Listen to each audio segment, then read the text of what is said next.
आज है 31 अक्टूबर सन 2025। हिंदू पंचांग के अनुसार कार्तिक माह के शुक्ल पक्ष की 10वीं तिथि विक्रम संवत 2082।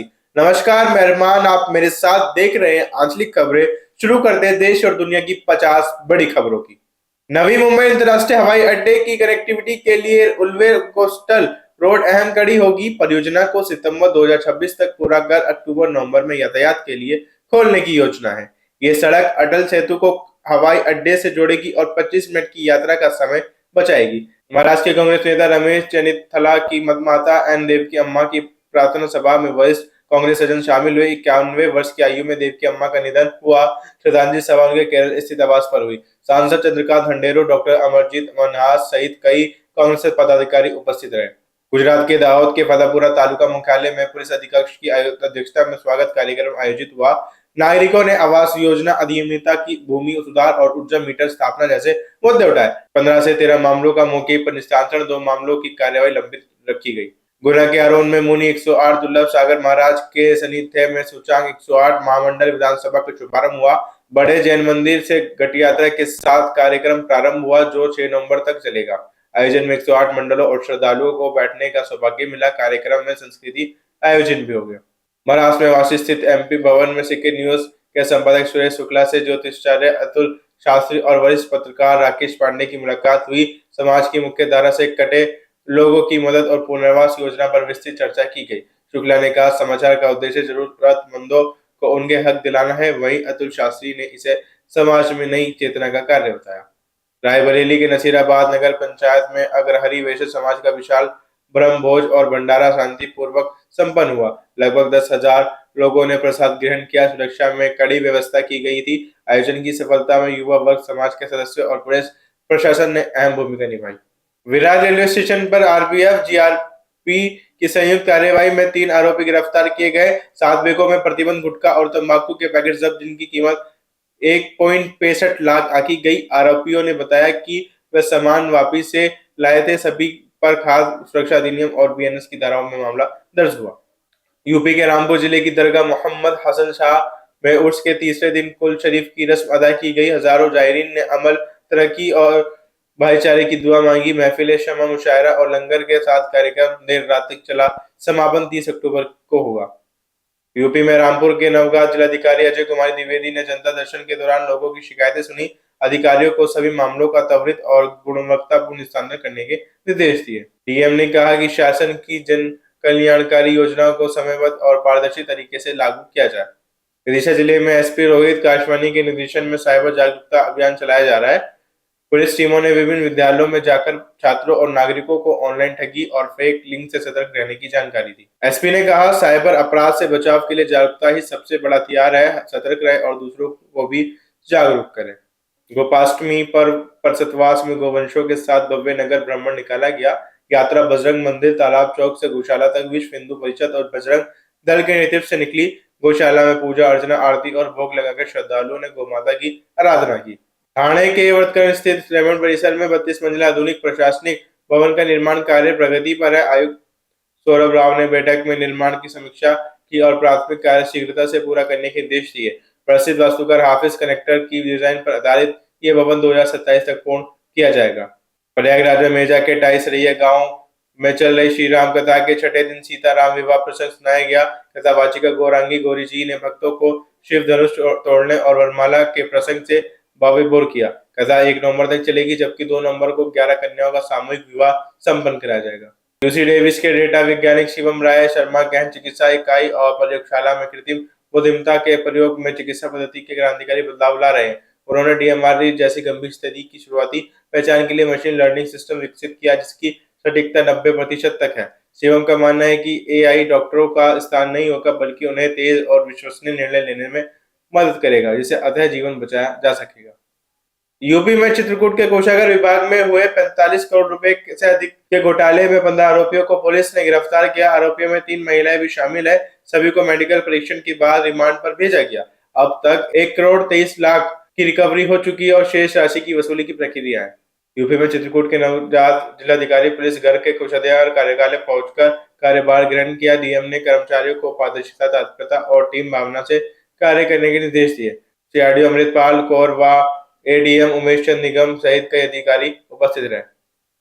यूपी में चित्रकूट पुलिस ने बलात्कार के वंचित आरोपी शंकर प्रसाद पटेल को गिरफ्तार किया। आरोपी का अपहरण और बलात्कार की गंभीर धाराओं 363, 367 है, 376, 506 में मामला दर्ज था। पुलिस ने आरोपी को मेडिकल परीक्षण के बाद आवश्यक कानूनी कार्रवाई हेतु न्यायालय में पेश किया। मुंबई महानगर पालिका चुनाव को लेकर कांग्रेस में उत्साह का माहौल। 2 दिन में 450 से अधिक आवेदन प्राप्त। पार्टी प्रवक्ता सुरेश चंद्र हंस ने बताया कि आवेदन लेने की अंतिम तिथि 31 अक्टूबर निर्धारित की गई है। आगामी दिनों में आवेदन संख्या में और वृद्धि की संभावना जताई गई है। मिर्जापुर के डीएम पवन कुमार गंगवार ने जनता दर्शन में पारियादाओं की समस्याएं सुनी। अधिकारियों को त्वरित और गुणवत्तापूर्ण हस्तांतरण के निर्देश दिए गए। डीएम ने कहा कि जनता को समयबद्ध न्याय मिलना शासन को सर्वोच्च प्राथमिकता है। शिवपुरी जिले के पिछोर वन परिक्षेत्र में 50 हेक्टेयर वन भूमि का अतिक्रमण से मुक्त कराया। 68 अतिक्रमणियों द्वारा कब्जाई गई भूमि पर जेसीबी और ट्रैक्टर की सहायता से कार्रवाई की गई। वन विभाग ने बताया कि क्षेत्र में पुनः वृक्षारोपण कर वन भूमि से संरक्षित स्वरूप में लौटाया जाएगा। एमपी के शिवपुरी में एसडीएम पोहरी अनुपम शर्मा ने खाद की कालाबाजारी के खिलाफ कड़ी कार्रवाई की और 4 दुकानों को सील किया गया और 80 बोरी यूरिया जब्त की गई, जो किसानों को महंगे दाम पर बेची जा रही थी। दोषी दुकानदारों पर वैधानिक कार्रवाई की जाएगी और जब्त खाद टोकन प्रणाली से उचित दर पर उपलब्ध कराई जाएगी। एमपी के विदिशा में 30 अक्टूबर को मुख्यमंत्री मोहन यादव, केंद्रीय मंत्री मनसुख मांडविया और कपिल देव की उपस्थिति में सांसद खेल महोत्सव होगा। प्रभारी मंत्री लखन पटेल ने जिला खेल परिसर और हेलीपैड स्थल का परीक्षण किया। विधायक मुकेश टंडन, कलेक्टर अशुल गुप्ता और एसपी रोहित काशवानी सहित कई अधिकारी मौजूद रहे। मिर्जापुर के चुनाई स्थित एंट्रेक्स इंस्टीट्यूट ऑफ आयुर्वेदिक मेडिसिन एवं हॉस्पिटल में गोष्ठी पर जागरूकता सत्र आयोजित हुआ। गौ सेवा आयोग के अध्यक्ष श्याम बिहारी गुप्ता जी ने दीप प्रज्वल कर कार्यक्रम का शुभारंभ किया। 500 छात्र छात्राओं ने गौ सेवा, पर्यावरण संरक्षण और भारतीय संस्कृति के संवर्धन का संकल्प लिया। मिर्जापुर के डीएम पवन कुमार गंगवार के निर्देश के अवैध खनन और परिवहन के खिलाफ सख्त अभियान चलाया गया। सितंबर 2025 तक 1588 वाहनों पर कार्रवाई कर 6.18 लाख जुर्माना वसूला और 6 एफआईआर दर्ज हुई। प्रशासन ने कहा कि ओवरलोडिंग और अवैध खनन पर सतत निगरानी जारी रहेगी। मिर्जापुर के कंपाउंड विद्यालय रेड़ा में हमारी संस्कृति हमारी धरोहर विषय पर भाषण व निबंध प्रतियोगिता हुई। विज्ञान शिक्षण विजय कुमार श्रीवास्तव के नेतृत्व में आयोजित कार्यक्रम में रंजना ने प्रथम स्थान प्राप्त किया। शिक्षकों और विद्यार्थियों ने भारतीय संस्कृति के संरक्षण का संकल्प लिया।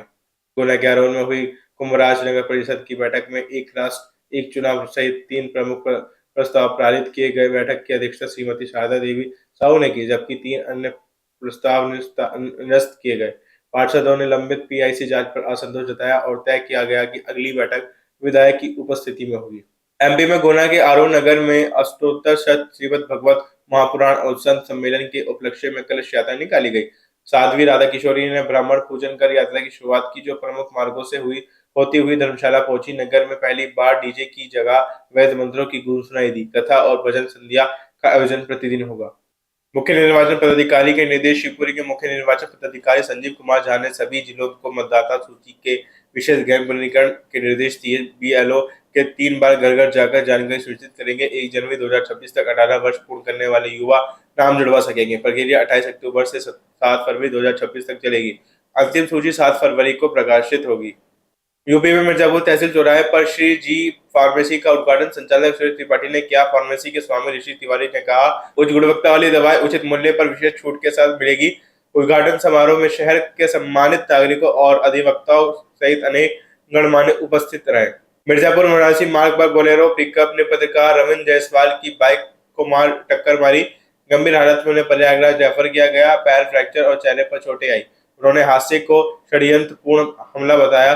पत्रकार जगत ने शीर्ष स्वास्थ्य लाभ की कामना की। एमपी में देवास के सोनगंज स्थित गोपाल गौशाला ओढ़नी में गोपाष्टमी पर्व श्रद्धा और उत्साह से मनाया गया। गौ माता का पूजन, आरती और प्रसाद वितरण किया गया। श्रद्धालुओं ने गायों को चारा व गुड़ खिलाया। सेवक ठाकुर इंदर सिंह और कमल सिंह का सम्मान हुआ। समापन जय गौ माता उद्घोष से किया गया। सरदार वल्लभ भाई पटेल जयंती पर दाहोद कलेक्टर कार्यालय में राष्ट्रीय एकता दिवस मनाया गया। कलेक्टर योगेश निर्गुडे सहित सभी अधिकारियों ने एकता और अखंडता की शपथ ली। कार्यक्रम का उद्देश्य देश की एकता, अखंडता और भाईचारे की भावना को सशक्त बनाना है। सीआरपीएफ को नवी मुंबई अंतर्राष्ट्रीय हवाई अड्डे एनएमआईए की औपचारिक सुरक्षा एजेंसी नियुक्त किया गया। पहले चरण में 900 सुरक्षा कर्मी तैनात। कुल स्वीकृत संख्या 1840 रखी गई। सीआईएफएफ विमान सुरक्षा परिधि निगरानी बीडीएस के 9 यूनिट और स्थानीय पुलिस से समन्वय करेगी। नीला कन्वीनर राठौर को भारतीय जनता पार्टी उत्तर मुंबई का प्रचार अध्यक्ष पुनः नियुक्त किया गया। 1994 से संगठन में सक्रिय नीला राठौर को पार्टी नेताओं और कार्यकर्ताओं ने बधाई दी। उन्होंने केंद्रीय मंत्री पीयूष गोयल और उत्तर मुंबई के सभी विधायकों व नेतृत्व का आभार व्यक्त किया। राष्ट्र की समृद्धि के लिए ईमानदारी की संस्कृति थीम पर नवी मुंबई एसीबी ने जागरूकता कार्यक्रम की श्रृंखला शुरू की। डीएसपी धमला सोनके और टीम ने कॉलेजों व सार्वजनिक स्थलों पर संवाद और नुक्कड़ नाटक आयोजित किया। सरकारी दफ्तरों, रेलवे स्टेशन और सार्वजनिक स्थलों पर फ्लैक्स, बैनर, पोस्टर और पर्चों के जरिए भ्रष्टाचार विरोधी संदेश फैलाया गया। मिर्जापुर में सरदार वल्लभ भाई पटेल की जयंती पर रन फॉर यूनिटी कार्यक्रम आयोजित किया जाएगा। कलेक्टर किशोर कुमार कन्याल की अध्यक्षता में बैठक में यातायात और सुरक्षा व्यवस्था पर चर्चा हुई। दौड़ सुबह 7:30 बजे शास्त्री पार्क से शुरू होकर हनुमान चौराहा तक निकलेगी। गुना के मधुसूदनगढ़ में पूर्व सांसद लक्ष्मण सिंह की अध्यक्षता में सामाजिक समरसता यात्रा की तैयारी बैठक हुई। यात्रा का उद्देश्य जनता से संवाद, किसानों की समस्याओं का समाधान और राष्ट्र हित को सर्वोपरि रखना है। यात्रा गुना जिले की 4 विधानसभाओं में निकलेगी। श्री सिंह ने जैविक खेती और नशा मुक्ति पर भी बल दिया। उमरिया के पाली नगर पालिका क्षेत्र में अवैध अतिक्रमण लगातार बढ़ रहा है। वार्ड 14 में सार्वजनिक स्थलों पर अस्थायी दुकान लगने से यातायात बाधित हो रहा है। नागरिकों ने प्रशासन से जल्द कार्रवाई की मांग की ताकि शहर की व्यवस्था और सुंदरता बनी रहे। नवंबर से कंचन खदान में जन आंदोलन। मध्य प्रदेश ड्राइवर महासंघ ने ठेका कंपनियों की मनमानी के खिलाफ जन आंदोलन की घोषणा की। संघ ने 16 सूत्रीय मांगों से वेतन, ओवर टाइम, बीमा और स्थायी नियुक्ति को प्रमुख बताया। अध्यक्ष राजकुमार राजक ने चेतावनी दी, लिखित आदेश और अमल चाहिए वरना खदान बंद होगी। रायबरेली के नसीराबाद थाना क्षेत्र के एक मुर्गी फार्म में 60 वर्षीय युवक ने 15 वर्षीय किशोरी से छेड़छाड़ की। पीड़िता की मां की तहरीर पर पुलिस ने मुकदमा दर्ज कर आरोपी को गिरफ्तार किया। मामले की संवेदनशीलता को देखते हुए आरोपी को न्यायिक अभिरक्षा में भेजा गया। ग्रामीणों ने सख्त कार्रवाई की मांग की।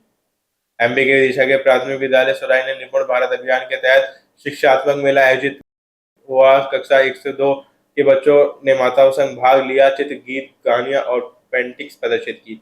बीएसपी जमुना प्रसाद साहू ने बच्चों को सम्मानित किया। शिक्षक सुनील सेन ने सीखते हुए खुश रहने का संदेश दिया। ग्लोबोगैन के अनुसार भारतीय महिलाओं ने स्तन कैंसर मृत्यु दर का प्रमुख कारण है। सभी नए कैंसर मामलों का 13.5% और मौतों का 10.6% इससे जुड़ा है। अपोलो कैंसर सेंटर्स ने चेक ऑल्ट पहल के माध्यम से महिलाओं की मासिक स्तन आत्म परीक्षा के लिए प्रेरित करने की अनूठी पहल की है। डार्क चॉकलेट के माध्यम से स्वास्थ्य का संदेश। डॉक्टर प्रीति रेड्डी ने इसे महिलाओं के स्वास्थ्य को राष्ट्रीय प्राथमिकता बनाने की दिशा में बड़ा कदम बताया। राष्ट्रीय स्वयंसेवक की वार्षिक राष्ट्रीय कार्यकारी बैठक गुरुवार को जबलपुर में आरंभ हुई। 3 दिवसीय बैठक में देश भर में हिंदू सम्मेलनों के आयोजन का विशेष ध्यान दिया जाएगा। संघ के प्रमुख पदाधिकारी और क्षेत्रीय प्रतिनिधि आगामी कार्यक्रमों की रणनीति पर चर्चा हुई। मध्य प्रदेश के पूर्वी हिस्से में मजबूत मौसम प्रणाली सक्रिय होने से अगले 24 घंटे के लिए 12 जिलों में अलर्ट जारी। भोपाल, इंदौर और उज्जैन में तापमान में गिरावट दर्ज की गई। मौसम विभाग ने किसानों और यात्रियों को सावधानी बरतने की सलाह दी। लगातार बेमौसम बारिश से उज्जैन मंडी में प्याज खराब होने लगी है। किसानों की परेशानी बढ़ी। कीमतों में गिरावट दर्ज की गई। नुकसान से बचाव के लिए मंडी प्रशासन ने एक दिन के लिए मंडी बंद करने का निर्णय लिया। मौसम विभाग ने उत्तर प्रदेश के 30 अक्टूबर को बारिश और तेज हवाओं की संभावना जताई। वाराणसी, मऊ, प्रयागराज, जौनपुर समेत कई जिलों के लिए भारी बारिश का अलर्ट जारी। नागरिकों से सावधानी बरतने और जरूरी यात्रा टालने की अपील की गई। फिलहाल इस बुलेटिन में इतना। इसी तरह की खबर देखने के लिए हमारे साथ जुड़े रहिए और देखते रहिए आंचलिक खबरें, अपनी खबर आप तक। नमस्कार।